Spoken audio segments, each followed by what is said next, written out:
Welcome back to My Opinion. This is a podcast where I share my opinions and thoughts on entrepreneurship and leadership for women. My name is Maya, and I'm your host, and I'm excited to be back for another episode. And today we're talking about a topic that every single entrepreneur faces: failure. Failure is something that not a lot of us like to discuss or talk about. We really just like to talk about our wins. We like to talk about when we win. We like to talk about what's working, when we succeed.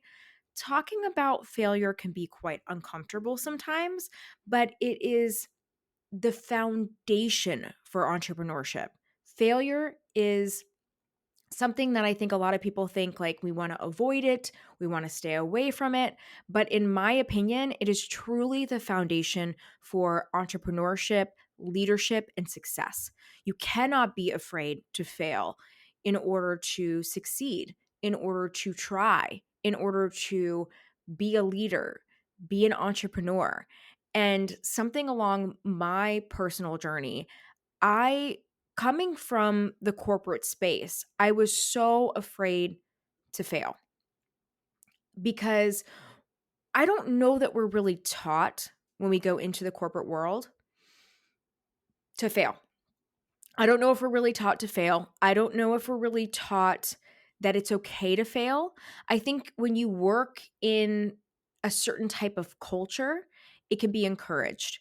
I know personally when I moved away from more of the large Fortune 500 or Fortune 100 type of company and started working for more of the startup environment, that's when I got my first taste of being encouraged to fail. And being encouraged to fail feels very uncomfortable and very odd when you come from more of a stringent, structured corporate world that I came from, that I'm sure a lot of you are from. And so when I entered more of the startup world and started working in these kind of up and coming companies, very young, you're encouraged to try things. You're encouraged to take a leap. And if it doesn't work, like we learned from it. We say, okay, why did this work or why didn't this work? And what did work about it? And like if we just fell flat on our face, like what did we learn from this? That was really refreshing for me personally. And in my opinion, it is absolutely essential. And I think it's something that's really missing from these companies that have been around for a really, really long time. I do see the culture shifting a little bit. I do see kind of that startup, that mighty, like let's fail fast and fail forward happening in some of these larger organizations now. But it wasn't that way 15, 16 years ago when I started in the corporate world. You were afraid to fail. And it was a thing. Like you didn't want to mess up on your spreadsheet or you didn't want to mess up on your PowerPoint. And then, you definitely didn't want to make a budget failure. You didn't want to make a hiring mistake. These were all things that I had such great deep-seated fear, especially being 22 years old in corporate America and feeling like everything I did was under a microscope, which I'm sure so many of you can connect with. That was something that freaked me out. I didn't want to make a mistake. But it's actually quite counterintuitive because making a mistake and failing forward is crucial. It is absolutely crucial. And I think it's something that held me back in the beginning of my entrepreneurial journey because I was afraid of failure. And I look back now on my career thus far, and I look back just at my life in general and my life failures as well.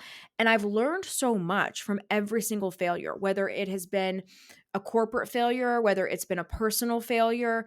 I think, again, failure is the true foundation of entrepreneurship. It's the true foundation of leadership. You're not afraid to fail, and you're not afraid to fail forward. So let me talk about that. And I'm going to share some more failures with you, but let me talk about what failing forward means. I remember when I was working for one of the last companies I worked for before I really went out on my own. And I had a boss at the time, and I've talked about this before in previous episodes, but it's been a while since I've talked about it. So I want to share again. I remember him telling me, he was talking about different things that he was concerned about with different team members. And I remember asking him, because I was less afraid of failure at that time, which is fitting because I was doing contract work and little did I know I was about to build these businesses.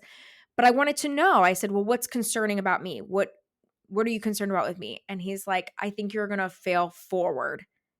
And I had never really heard that before. I didn't really know what that meant. And I was like, "Okay, what does that mean and why is that bad?" And he goes, "No, I it's good. Failing forward is good." And I said, "Well, why is that concerning?" He's like, "Cuz I got to keep up with you. I got to keep up with you as you're failing forward."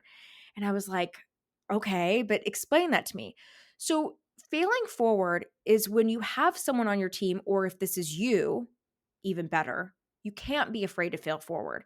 It means that you move fast. You're not frozen by decisions. You're not afraid to take chances. You're not afraid to throw out an event, or throw out, I'm using myself as an example, or throw out a social media reel and see if it works. If it doesn't work, who cares? You're kind of fearless in trying things.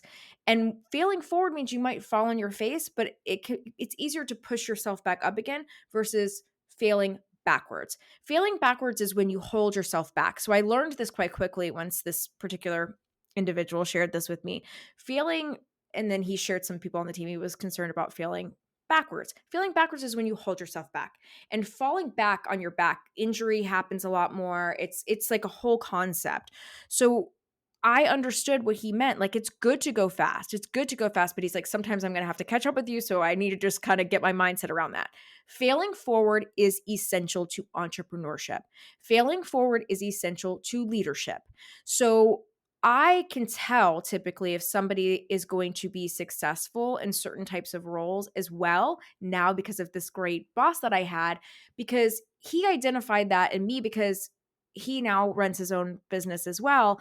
But he identified that in me because he saw it in himself too. And we both ended up starting businesses in two totally different types of, we don't have the same type of businesses. I have an event business, I have a tech startup, and I have these podcasts, but he does something totally different. But we can see that as leaders in each other. We could identify that in each other, which I think is really powerful. And it was no surprise to me when he started his own company, no surprise to him when I started my own. And it's because failing forward means you're not afraid to take risks. You're not afraid to fall down on your face, because you can push yourself back up and you can learn from it. That's the other part of failing forward and not being afraid to fail, is that you learn so much more from failure than you do from winning.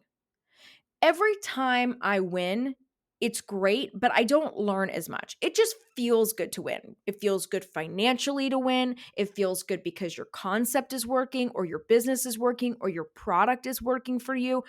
But from a learning perspective, you don't learn as much when you win. You don't. When you fail, it forces you to push yourself back up and really analyze, why did this happen? Why didn't this work? How can I get better as an entrepreneur, as a leader? How can my systems get better? How can my services get better? How can my product get better? That's a big learning curve. When you win, you don't analyze as much. You don't look at everything that you're doing as much, because it worked. It worked. Why would you? But it's something that I've challenged myself, and I would challenge all of you to do this as well. Even when you're winning, analyze it. Why did I win? We're more excited about the win because it's like, okay, we won. Fabulous. Take the paycheck, take the, take the win for the business. Let's keep doing more of that. But I would challenge you to also analyze when you win. Why did we win? Why did this work? Will this work again in the future? But that's winning. We'll do an episode on winning as well. But with failure, the reason you learn more with failure is because you are forced to analyze it. You are forced to sit there and really think about why you failed. So I'll use some examples of my own. When I first left corporate America, I failed many, many times. I didn't realize that I was going to build these businesses. And these were not the first things that I built. I started this show, the MaYapinion podcast, in 2017.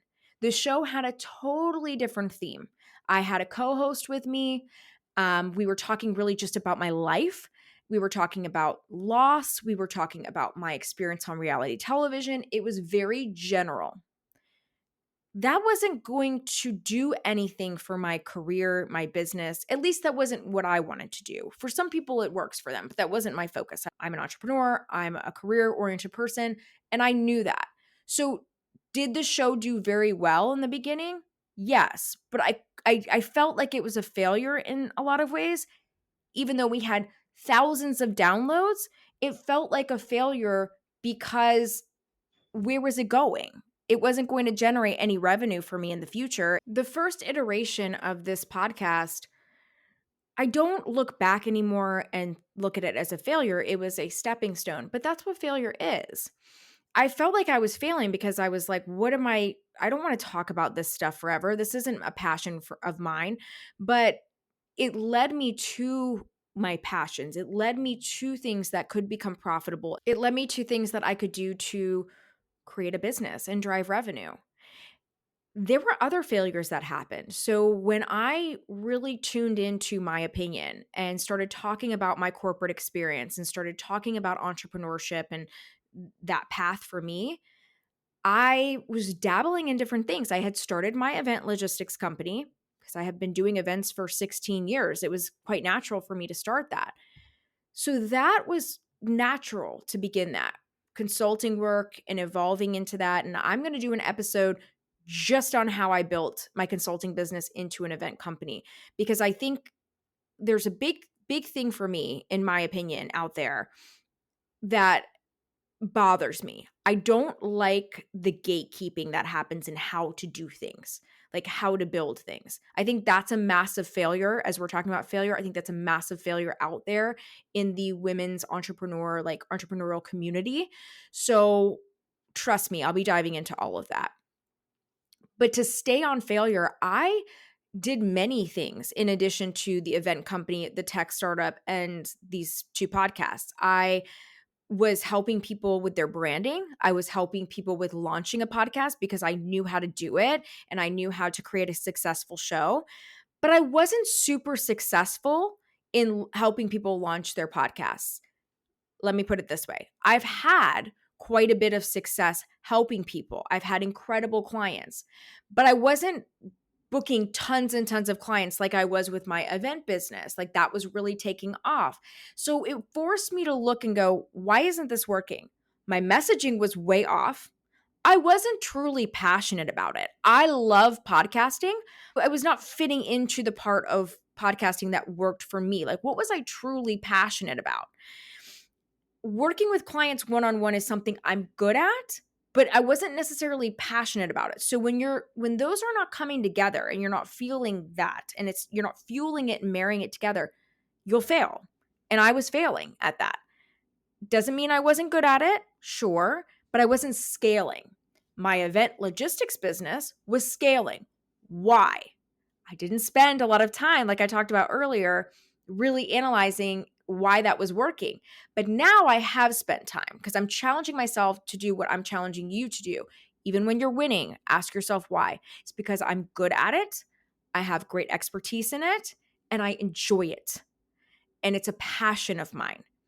With podcasting, I had to really look at this when I had these podcasting academies and I was helping people one-on-one. I was booking people, but it was never really scaling. Like my event business scaled and my podcasting scaled. I had to ask myself why. And in the failure, it's because I'm not super passionate about editing podcasts or teaching people this. I wasn't, but I was passionate about podcasting.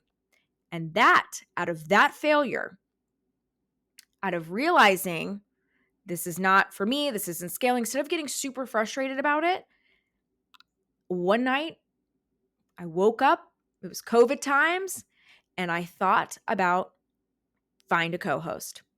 And that's when I bought the domain and started to create that particular website and that startup, which I'll do an episode strictly on that so you guys can hear my journey on that as well. But through failure, through realizing that some parts of podcasting were for me and some were not, I really found my lane and I realized what I wanted to do. And it helped me niche down to my passion. Failure will give you so much more than winning. If I had continued to win with like my podcast academy and helping women launch all of that, I wouldn't be happy. I wasn't really happy focusing on that aspect. I have great partners to help me with that. I am most passionate about helping women find their passion and become an entrepreneur themselves or start a business.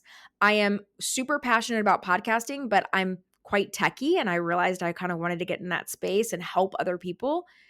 And I absolutely love what I've done for 16 years with events, and I will continue to do that and innovate in that space. And so tapping into my passions through failure is such a win. It's a win. So in the end, it became a win. So I want you to know, if you're in a failure season, because I was in a failure season, and it is absolutely essential to be in a failure season as an entrepreneur. We all have them. I'm going to have 20 million more. I'm going to fail many more times, but I'm going to fail forward. I'm going to push myself up, and I'm going to think about why it didn't work, and I'm going to learn from it. But if you are currently in a failure season, you're not behind. I want you to know that. You're not broken. You're being refined. Just like I was being refined, you're being refined. And you're getting prepared for something so much bigger. Because you might also want to think about this.